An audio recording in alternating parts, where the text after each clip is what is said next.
Queridos alunos e professores presenciais, sejam todos bem-vindos. Eu sou a professora Michele Santos, professora de História, e acompanhem comigo o objeto de conhecimento desta aula.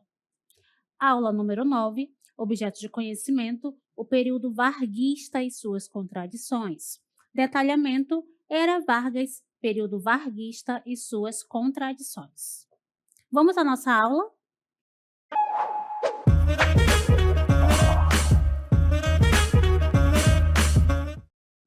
Olá, queridos! Vamos falar sobre o período da Era Vargas, mas antes de começar falar sobre esse assunto, a gente vai dar o contexto, né, que favoreceu a ascensão de Vargas ao poder. Então, antes da chegada dele ao poder, vamos falar sobre o tenentismo. Então, para tanto, nós estamos aqui inseridos, né, no Forte de Copacabana, que foi cenário, foi palco, justamente do início do movimento tenentista. Mas, de fato, o que foi o tenentismo? Ele foi um movimento político-militar, certo? Que aconteceu no Brasil, que se desenrolou entre as décadas de 1920 e 1930. Foi protagonizado por jovens oficiais, principalmente tenentes, por isso que o nome é tenentismo, que estavam insatisfeitos com a República Oligárquica.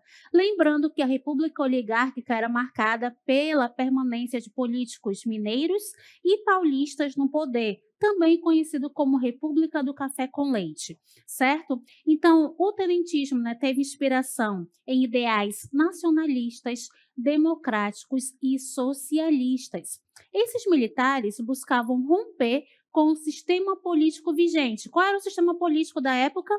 Da República do Café com Leite, certo? Marcado pela fraude eleitoral, corrupção e controle das elites agrárias através da figura dos coronéis. Então, todos esses aspectos faziam parte ali do contexto para que esses jovens oficiais começassem a querer buscar melhorias no cenário político brasileiro. E ainda tinha também a questão de eles quererem mais participação na política, visto que o exército ele estava ali à margem do cenário político nesta época. Ok? Então, vamos observar quais foram os objetivos do tenentismo. Então, o combate à corrupção e a promoção da justiça social. Que tipo de corrupção nós temos nesse período? Primeiro, a alternância do poder federal nas mãos de políticos mineiros e paulistas, que eles predominavam esse sistema. Havia também a prática, né, de política de troca de favores, a questão também de voto de cabresto, a influência dos coronéis no interior brasileiro. Ainda também tinha a questão da ampliação da participação popular na política, visto que nem todas as pessoas participavam do processo eleitoral, certo? Maior participação do exército na política, o fim do voto de cabresto. O que era esse voto de cabresto, né? Eram os votos em que os coronéis eles influenciavam diretamente o seu eleitorado, né? Que se chama também nesse contexto de curral eleitoral. Então o coronel ele tinha os eleitores que estavam ali servindo aos seus, vamos dizer assim, às suas fazendas. Então ele pegava esses eleitores e influenciava diretamente em quem esses eleitores deveriam votar. Geralmente, os candidatos que eles votavam estavam ligados à figura do coronel, certo?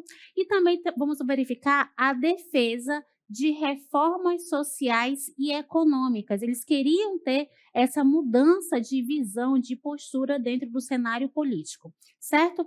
Para falar melhor sobre o tenentismo, acompanhem comigo os principais eventos do movimento tenentista.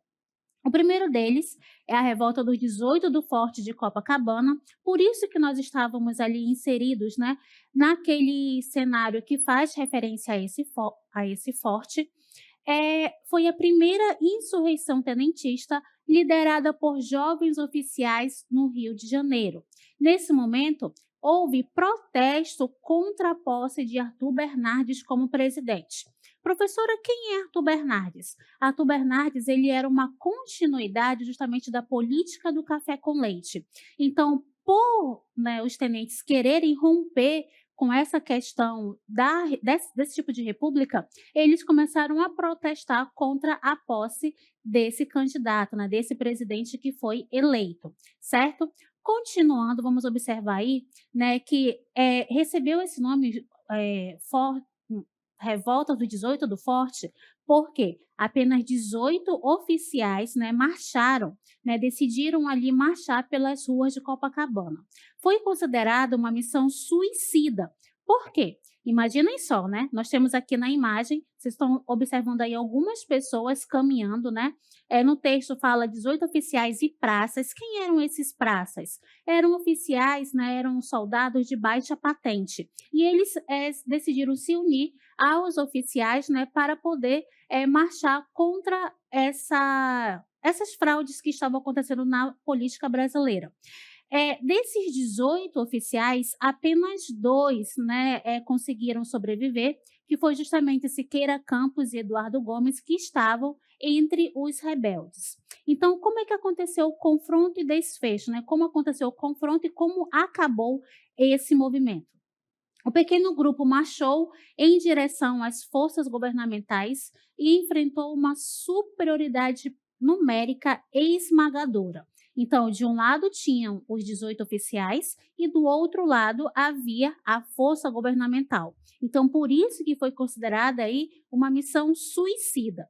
Apenas 2 dos 18 revoltosos, que foram Siqueira Campos e Eduardo Gomes, sobreviveram ao confronto, sendo gravemente feridos. Então, este movimento também foi símbolo da luta por mudanças pela moralização da política brasileira. O que eles queriam, né? Modificar o cenário político. E por eles estarem ali à frente, né, de uma grande força militar governamental, eles foram considerados ali símbolo da luta, né, por essa moralização. Os revoltosos foram vistos como mártires pela causa republicana e inspiraram outros levantes tenentistas ao longo da década de 1920. Inclusive, em Manaus, houve também um levante, né, de caráter tenentista, que ficou conhecido como Comuna de Manaus, de 1924. O que nós vamos observar nesse momento, né? O descontentamento político. As elites locais dominavam a política e a população enfrentava condições econômicas difíceis. Lembrem que um dos objetivos dos tenentes era justamente modificar, né, transformar a economia do nosso território. Então, aqui nós temos a ilustração, que é uma adaptação, certo, de uma fotografia tirada de um discurso do tenente Ribeiro Júnior, que foi uma das pessoas que estavam à frente do levante, né, da Comuna de Manaus em 1924. Ele está em frente ao Palácio Rio Negro, localizado na Avenida 7 de Setembro, em Manaus, e na época ele tomou o poder e assumiu o governo do estado em 1924 por 36 dias. Parece pouco, mas não foi, né? Dentre os levantes tenentistas, o único que conseguiu assumir o poder de fato foi aqui em Manaus. Como foi falado, tem uma influência tenentista, certo? Então, a revolta, ela começa no dia 23 de julho de 1924, em que nós vamos observar oficiais do Exército liderados pelo tenente Alfredo Augusto Ribeiro, que é justamente esta pessoa que está representada na ilustração. Eles vão se levantar contra o governo estadual do Amazonas. Nesse momento, eles conseguem tomar, né, a cidade de Manaus. Quando se fala de tomada de Manaus, eles conseguem controlar importantes pontos estratégicos, incluindo o quartel-general. Olha só a importância desse movimento para a cidade de Manaus, né? Eles tomam o quartel-general, a sede do governo estadual e também os serviços públicos essenciais são ali tomados pelos tenentes, certo? Então, nesse contexto, né, nós vamos observar a importância do tenentismo na cidade de Manaus. Haverá a declaração de uma comuna Inspirados pela ideia de autogoverno e justiça social, eles buscavam implementar um governo provisório, certo? Que atendessem às demandas da população e combatesse a corrupção e os abusos das elites locais. Então, era uma tentativa de acabar com a corrupção que existia dentro do nosso território. Continuando, reação do governo federal. Lembrando que quando se tem um protesto, né, contra o governo, claro que o governo vai reagir. Então, o presidente da época, Arthur Bernardes, reagiu rapidamente para reprimir a revolta. Lembrem que esse presidente foi o motivo para que houvesse lá o levante dos 18 do Forte, certo? O 18 do Forte ele foi sufocado, Arthur Bernardes ele assumiu a presidência. Logo depois, houve um outro levante de caráter tenentista, que é a Comuna de Manaus, e ele vai reagir rapidamente para reprimir a revolta. Então, vamos observar a derrota dos revoltosos. Então, os rebeldes foram derrotados pelas tropas federais. A Comuna de Manaus foi desmantelada, ou seja, ela foi desfeita. E muitos dos líderes do movimento foram presos, exilados ou sofreram, né, represálias, certo? Dentro desse contexto, vamos observar logo depois uma outra revolta tenentista, certo? Que agora acontece em São Paulo. No mesmo ano, certo? Revolta Paulista de 1924. O início da revolta, ela acontece no dia 5 de julho de 1924, certo? Então, assim, ó, observem que as datas, né, dos movimentos, elas são bem próximas. Então, nesse movimento, né, nessa revolta, Isidoro Dias Lopes e Miguel Costa, perdão, lideraram cerca de 1.000 homens. Rebelaram-se contra o governo de Arthur Bernardes, que era o presidente do Brasil na época. Então, vamos observar a tomada de São Paulo. Os revoltosos conseguiram tomar a cidade de São Paulo. Nesse momento, houve intensos combates nas ruas da cidade, resultando em destruição e mortes de civis e militares.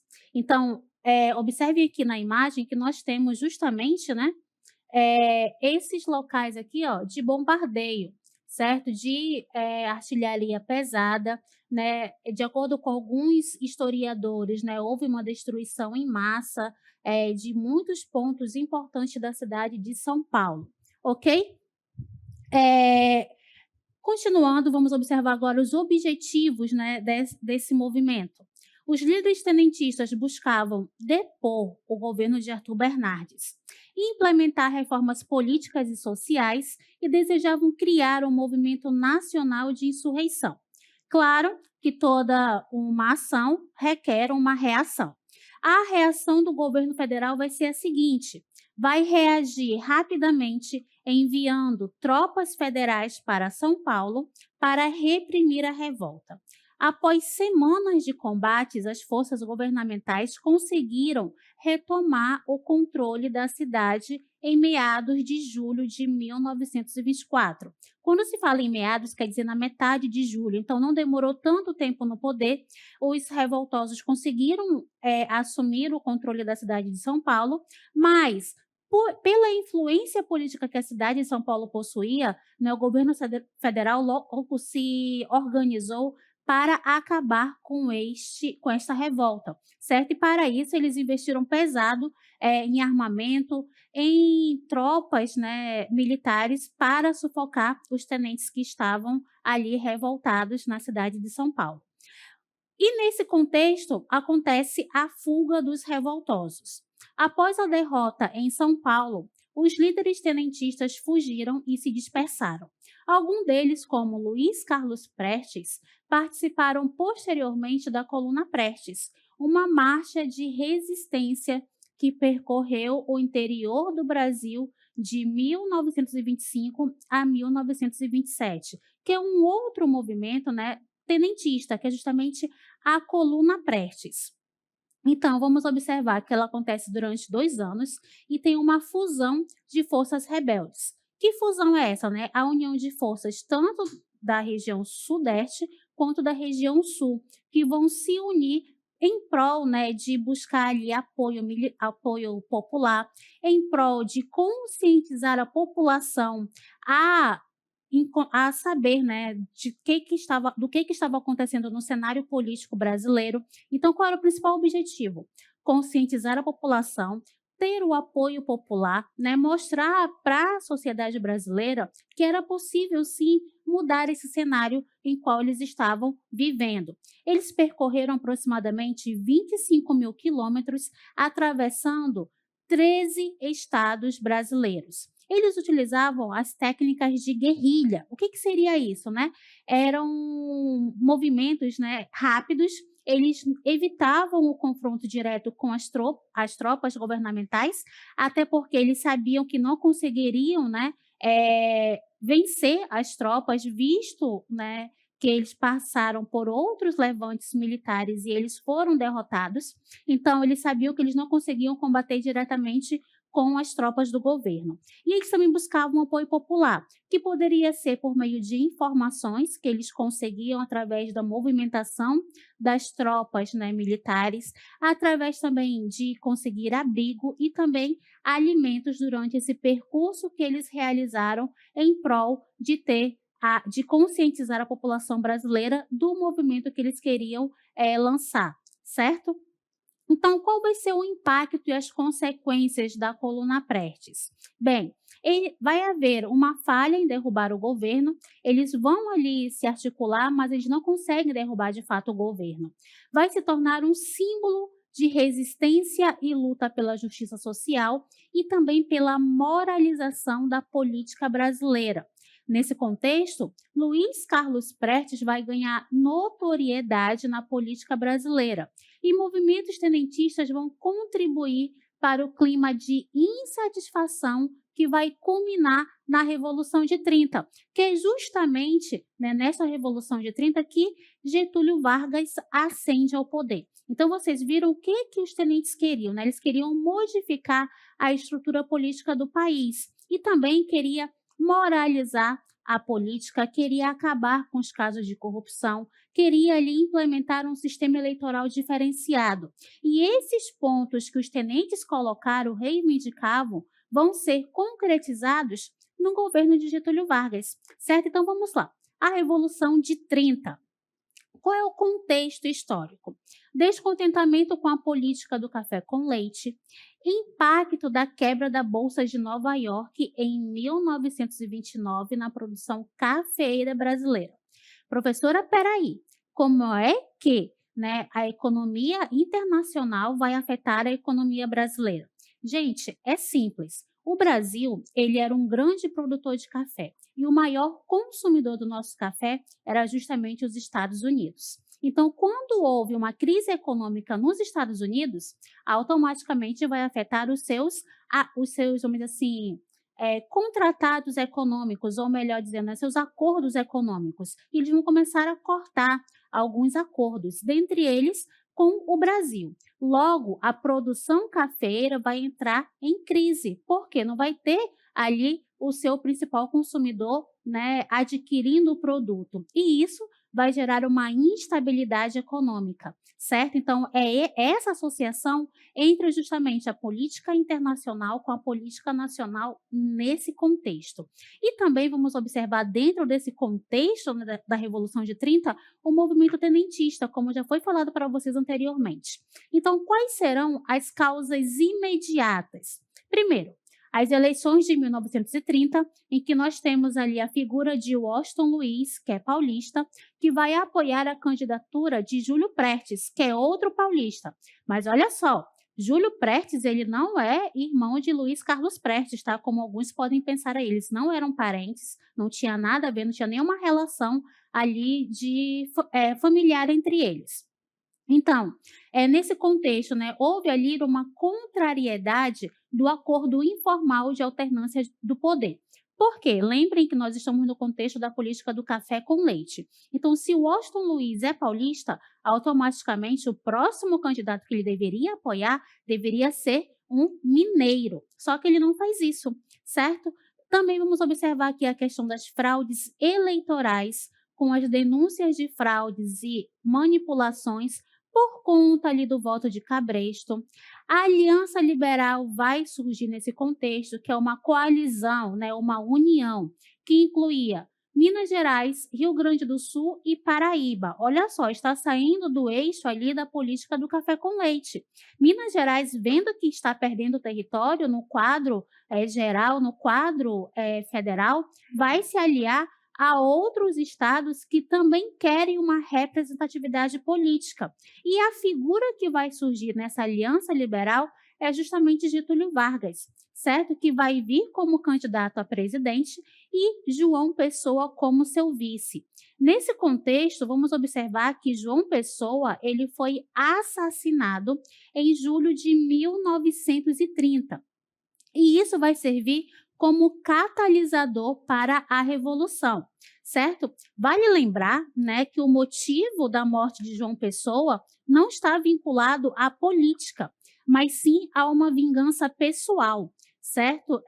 A polícia, né, de João Pessoa havia invadido um escritório e apreendido ali cartas íntimas e acabou divulgando essas cartas. Então, lembrando, tá? O assassinato não foi planejado pela Aliança Liberal, nem pelo governo federal, mas o clima político tenso fez com que o crime tivesse repercussão nacional. E Getúlio Vargas ele vai se aproveitar dessa situação, né, e vai dizer que esse assassinato, né, estava assim relacionado à disputa política e vai aproveitar a comoção nacional para conseguir ali ascender ao poder, ok? Então, o início da Revolução acontece, né, no dia 3 de outubro de 1930, em que nós vamos observar o começo, né, da revolta armada. Então, vamos observar. As forças rebeldes, lideradas por Vargas, vão começar a marchar pelo Brasil, certo? Continuando, vamos observar aqui a deposição de Washington Luiz, perdão. Em 24 de outubro de 1930, Washington Luiz foi deposto, ou seja, foi retirado por um golpe militar. No dia 3 de novembro, Getúlio Vargas chegou ao Rio de Janeiro e assumiu a chefia do governo provisório. Olha só, conseguiram tirar Washington Luiz, acusaram que as eleições de 1930 aconteceram uma fraude eleitoral. Então, Washington Luiz foi retirado do governo e quem vai assumir de forma provisória vai ser Getúlio Vargas, certo? E aqui a gente verifica o fim da Primeira República com a deposição de Washington Luiz, que vai marcar o fim da Primeira República e o início da Era Vargas. E começa-se assim a Era Vargas, né, com o governo provisório que vai de 1930 a 1934. Então, Vargas ele assume o governo para tentar mediar a situação, para tentar ali reverter essa antiga política do café com leite e instaurar ali uma nova política, certo? Então, quais serão as primeiras medidas de Vargas? Vamos lá. Criação do Conselho Nacional do Café. Então, lembram há pouco que eu falei para vocês em relação à crise econômica de Nova York, né, dos Estados Unidos. Então, para enfrentar a crise do setor cafeiro, foi criado, né, o Conselho Nacional do Café, e essa crise do setor cafeiro, ela foi agravada pela quebra da Bolsa de Nova York em 1929, ou como alguns falam, né, crash da Bolsa de Nova York. Vargas criou o Conselho Nacional do Café, que controlava a produção e os estoques para estabilizar os preços. Além disso, houve também a criação do Ministério do Trabalho, Indústria e Comércio, em 1930. O que isso significava, né? Esse ministério foi responsável por implementar as primeiras medidas trabalhistas no país, como a jornada de trabalho de 8 horas e descanso semanal remunerado e o salário mínimo. Lembrando que essas questões trabalhistas eram reivindicações desde a greve de 1917. Então, agora, em 1930, elas estão começando a ser desenhadas pelo governo de Getúlio Vargas. Há também a criação do Código Eleitoral de 1932, que vai instituir o voto secreto universal masculino e feminino, que é um marco na história da democracia brasileira. Então, abre um parêntese aqui, gente.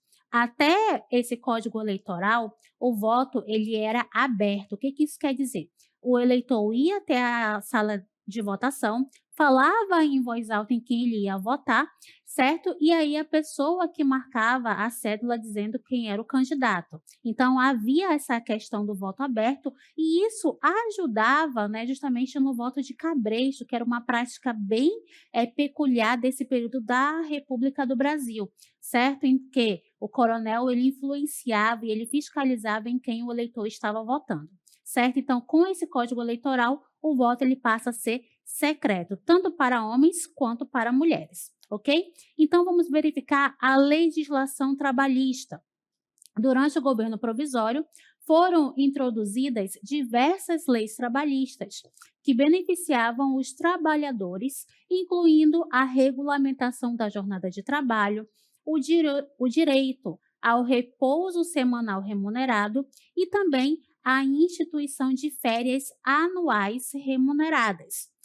Há também as reformas educacionais. Vargas implementou reformas no sistema educacional, buscando expandir o acesso à educação e melhorar a qualidade de ensino.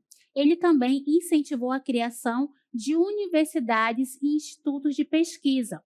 Antes dessa reforma educacional, né, o ensino ele era restrito apenas a pessoas que pudessem bancar a educação. Não era para todos, educação não era para todos, era para um grupo seleto dentro do nosso país, ok? Então, vamos observar também a Revolução Constitucionalista de 1932.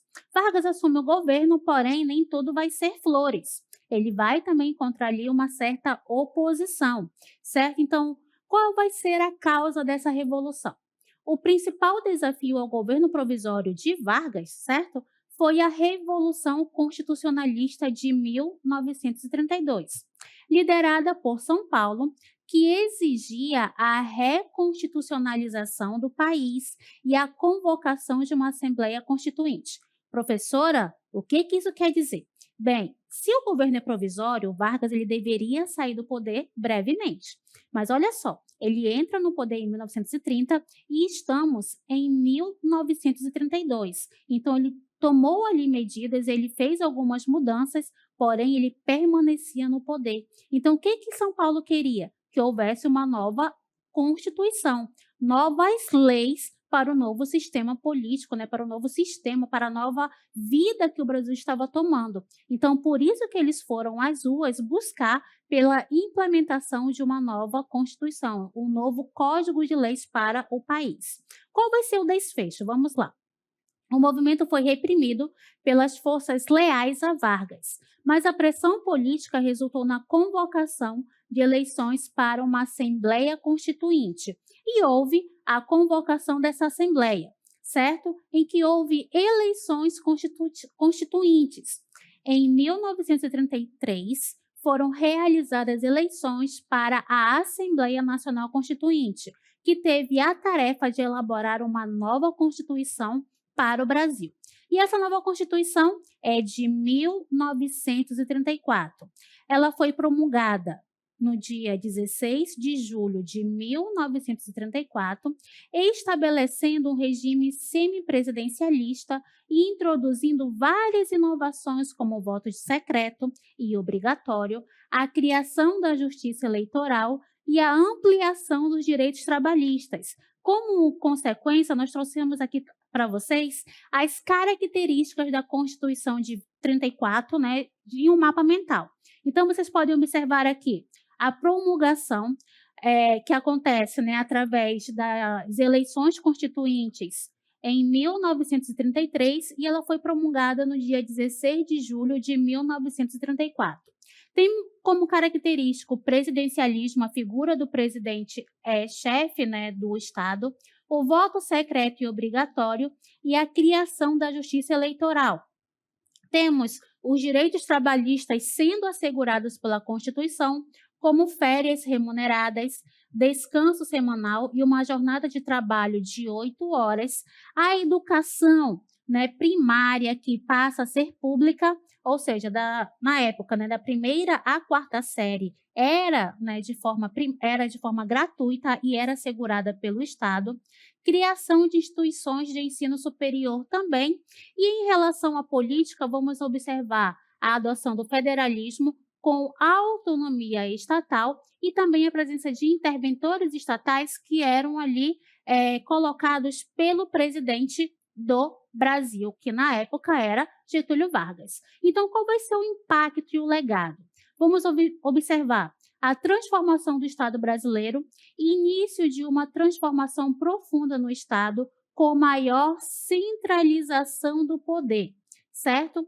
Fortalecimento dos direitos trabalhistas, estabelecendo direitos que beneficiaram os trabalhadores e reforçando o papel do Estado na regulação das relações de trabalho. E o que mais que vai acontecer, né? Vai ser o precedente para o Estado Novo.